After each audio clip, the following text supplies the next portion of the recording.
Neha, hello. Thank you very much indeed for joining me. It was a pleasure to meet you recently when I spoke at the panel discussion around decentralized identity. So that was when we first got to meet, and it was good to follow up. So the FinLit project, maybe you could give me a little bit of background to that, where it came from, and maybe your background and why you arrived at this initiative. Sure. Thank you. Thank you so much, Jeff. And like you said, I thoroughly enjoyed being on that panel too. It was awakening for me as well. And it was such a delight having you. So my name is Neha Misra, and I have about close to 9 years of experience now. I'm the CEO and co-founder of the FinLit project. So the premise is very simple. The FinLit project is a financial literacy initiative. In addition to our basic financial literacy programs, we also do fintech collaborations with other companies so that there is so much work that is happening in technology in fintech reaches a larger audience. So that is the goal of the FinLit project. Where I'm coming from is a very humble space. I worked in IT for a long time. I worked across different projects and then did an MBA and ventured into the world of finance. Which for a lot of people is very mundane, but for me, I find it fascinating. Like every day is a new beginning. I learn something new. Something new keeps happening. The market keeps throwing things at you, and like it said, Mr. Market is like this individual who teaches you a lot of lessons. So that is an area which I'm particularly very passionate about, and trying to get it at the confluence of technology, and which is why thank you for the invitation for having me here today. And I'm so glad and excited to be talking to you about tech in the new era. So thank you, Jeff. Oh, you're very welcome. So you're obviously using a combination of technology, the ed tech, I suppose we could call it that, the ability of this wonderful technology to be able to reach out to people regardless pretty much of where they are, as long as they've got an internet connection. And you're aligning that with financial sector knowledge. So who's your target audience? Who's sort of absorbing this wonderful content that you're creating? Yeah, so we have a very niche target audience when it comes to the EdTech platform, and that target audience is essentially people who are techies, who've been in tech for a long time and have this background in technology. Unfortunately, those are the people who don't really have a very good understanding of economics and financial concepts. So our target audience is essentially people who are working in technology, who have good enough money to spend, but they really don't know how to go about managing their personal finances, or if there are products which are available in the market, how do they sort of absorb them best? So our target audience is essentially people with that kind of technology background, which is similar to the space where I come from. And I sort of relate to it because it took me a long time to understand concepts which probably people from an economics background which would grasp quickly. So that is our target audience, and it's been very humble since the beginning, and a lot of growth has been very organic. But I think because it's a global problem, it's not just a problem which affects a country like India, or it affects a country like Thailand or the US. It's a global program, like a global problem. So in that sense, the programs that we've done so far and the customized content that we've used using the power of technology has varied a lot. So we've done sessions for people in the US. We've done essentially a financial literacy program for somebody in Nigeria, just trying to help them understand concepts about funding. So it's just been very universal, which is sort of close to my vision of, like, irrespective of where you are, if you have internet and if you have access, you should not be prohibited from understanding anything. So that is the audience, and this is the reason why I'm particularly very passionate about it. Well, we're seeing in the UK an awful lot of Indian entrepreneurs come to the UK and expand their businesses overseas. And of course, there are many very successful Indian entrepreneurs as well who have really excelled, not just here in the UK, but generally across very developed digital markets. Do you think your product might extend into supporting people like that, to extend financial literacy into things like, venture capital and private equity and mezzanine finance and all of the sort of weird and wonderful jargon-laden concepts that the industry is full of? Oh no, that is such a brilliant question, Jeff, and I'm so glad you put it across. And the reason is that Absolutely. And where I come from is this space where finance has so many verticals. So you can't really say it's restrictive to personal finance. It's restrictive to, venture capital. It's restrictive to how the market works, those kind of things. So of course, the goal is to sort of imbibe all these different verticals of finance and all, and particularly how funding, and a lot of startup entrepreneurs have these brilliant ideas, but unfortunately, a lot of places where these sort of fail is because of incorrect capital allocation, and the way they're sort of spending that money that they're sort of raising. So I personally feel that raising is the easy part. It's the management after that that is sort of needs a lot of critical eye. And the goal is, of course, to reach out to as many entrepreneurs, so that it's absolutely on our mind. And essentially the Africa program was typically catered to helping these entrepreneurs understand how venture capital works, how do you raise funds. So I think that's where we are going, and I'm so glad you brought it into perspective, because a lot of times when people say financial literacy, the only thought that comes to their mind is time value of money and those kind of very elementary concepts. So even though those are the fundamental blocks, but there is this whole ecosystem which needs to revolve around it. And based on my personal experience, and of course what we've learned in all these years, is that there needs to be people who can explain it in a no jargon way. Because if you are into a venture, if you are building something, it's I personally used to hate this idea that the idea rarely means anything. But what I've grown and learned in my entrepreneurial journey as well, the fact is, the idea is only 1%. It's of how you execute it. And of course, financial Absolutely. statements and financial understanding is such a huge component of that. So I absolutely love your question. Thank you for asking.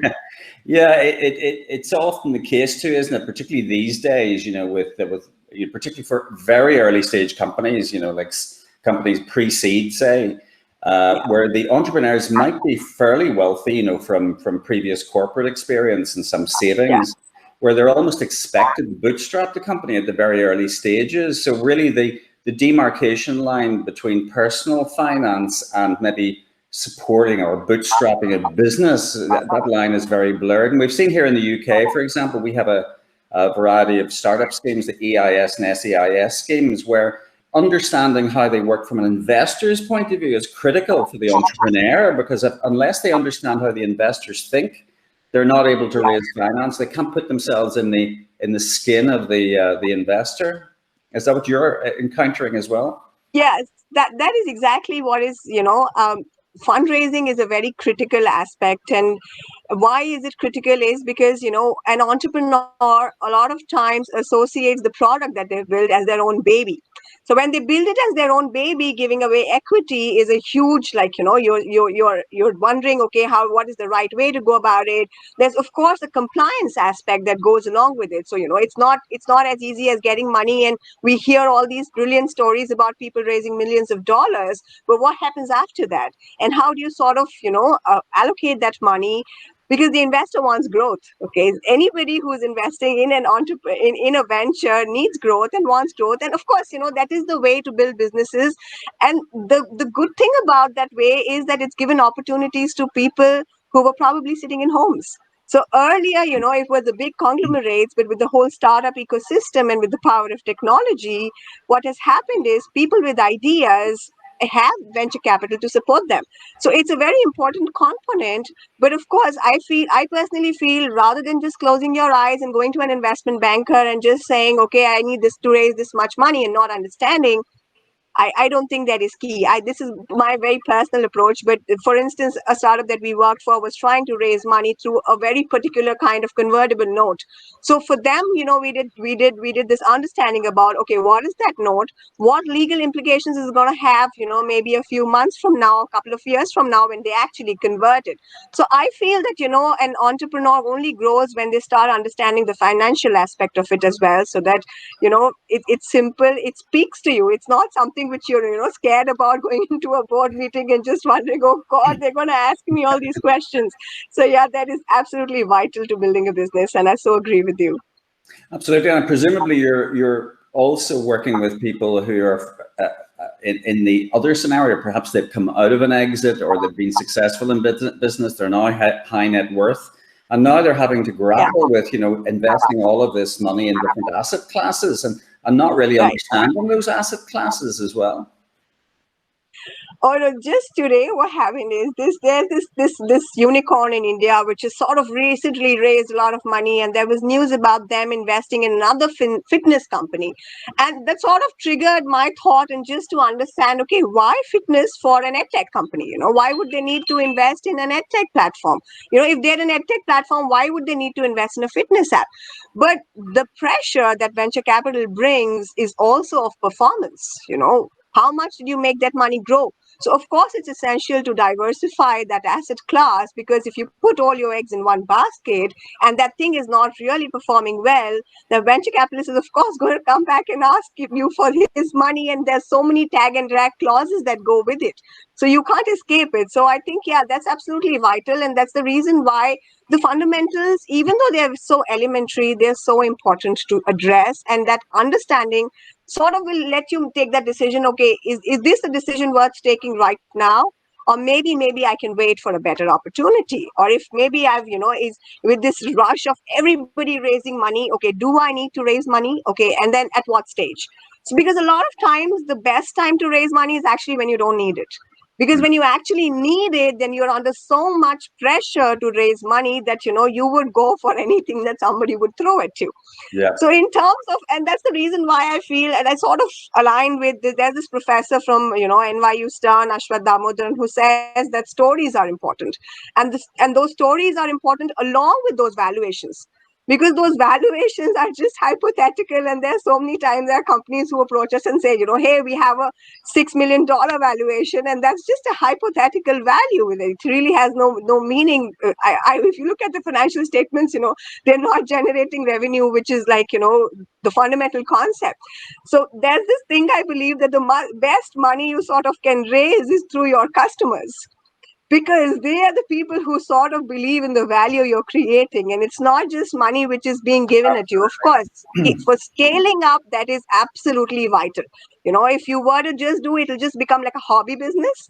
But for scaling up, I feel venture capital is absolutely important, and it presents all these opportunities. And now with cross-border deals happening, you have big companies coming and investing in like, developing nations. So I think it presents a whole plethora of opportunities, and so much to learn and so much to gain.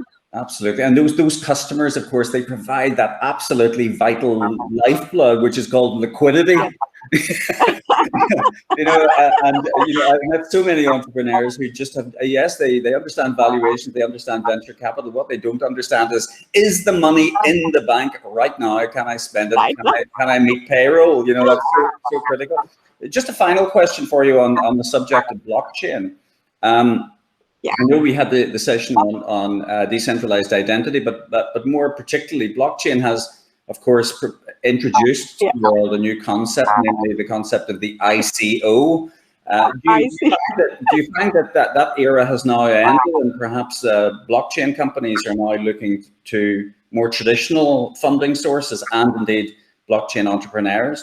Are you meeting much of it in India? You encountering much of it, and do you think blockchain is a phenomenon whose time has come? I personally, and this is just a personal opinion I've had since like Bitcoin days. Okay, so this goes back almost a decade, and I personally feel that it brought in a brilliant technology, but I am more of the opinion that people still have that mindset of real assets. Digital assets, of course, can have a plethora of different use cases, which is why I personally believe a lot in decentralized identity.